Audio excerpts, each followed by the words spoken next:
Hello শিক্ষার্থী বন্ধুরা, তোমরা যারা ষষ্ঠ শ্রেণী থেকে দশম শ্রেণী পর্যন্ত পড়তেছো, তাদের যে নতুন সিলেবাস প্রকাশিত হয়েছে সেটা কিভাবে ডাউনলোড করতে হয় সেটাই নিয়ে আজকের আলোচনা হবে। তোমরা প্রথমে এটা তোমরা মোবাইল দিয়েও করতে পারো কিংবা ল্যাপটপ দিয়েও করতে পারো।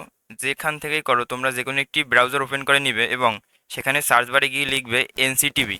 এনসিটিভি লিখে তোমরা সার্চ দিবে। তারপরে তোমাদের সামনে এরকম একটি পেজ শো হবে। সেখান থেকে প্রথমেই দেখতে পারবে এই জাতীয় শিক্ষাক্রম ও পাঠ্যপুস্তক বোর্ড, এবং সেখানে তোমরা ঢুকবে। দেখতে পাচ্ছ একটু নেট স্লো হওয়ার কারণে একটু সময় নিচ্ছে। এই যে আমাদের ঢুকলো। তারপরে তোমরা এই নোটিশ বোর্ডের সকল অংশে ক্লিক করবে।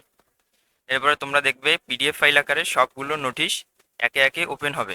এই যে সেখান থেকে তোমরা এই 2024 শিক্ষাবর্ষের বার্ষিক সামষ্টিক মূল্যায়ন নির্দেশিকা অংশের বিস্তারিত অংশে ক্লিক করবে।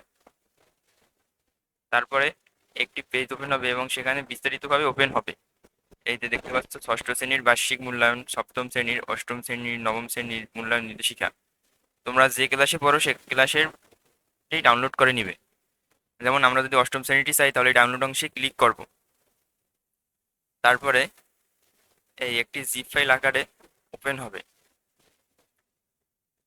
এই যে জিপ ফাইল আকারে ওপেন হলো, সেখানে এই জিপ ফাইলের ভিতরে সবগুলো পিডিএফ রয়েছে।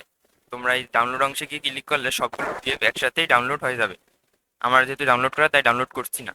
তোমাদের তারপরেও যদি ডাউনলোড করতে সমস্যা হয় তবে সরাসরি সরাসরি আমি এই লিঙ্কটি ডিসক্রিপশন বক্সে দিয়ে দেবো। তোমরা সেখানে সার্চ সরাসরি ক্লিক করেই ঢুকতে পারবে।